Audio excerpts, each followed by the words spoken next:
Hello folks, it's DIY Guy 123 here, and I bought a sit-on top kayak, and the fellow that sold it said, oh, it's only for really warm weather, because what happens is there were drain holes in various spots, here, here, 2 for your feet. I don't know why you need 4 drain holes right where your legs are, but anyway, it's because if water washes over, you want it to be able to drain out.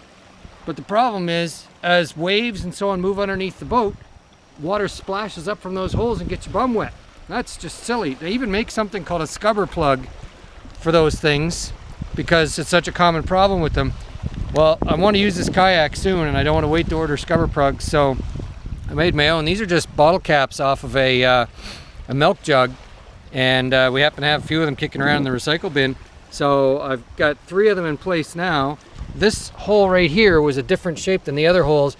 I normally, if you look here, I'm normally putting the cap like, open side down. I can't get the cap in open side down here.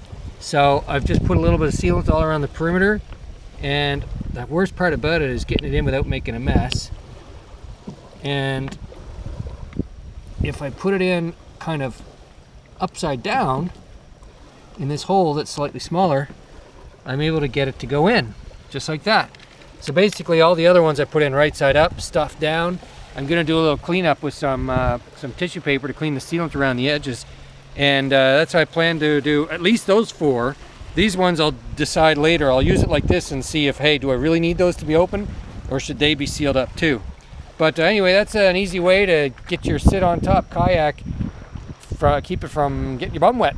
So good luck with your do-it-yourself projects, and if you like my channel, please subscribe.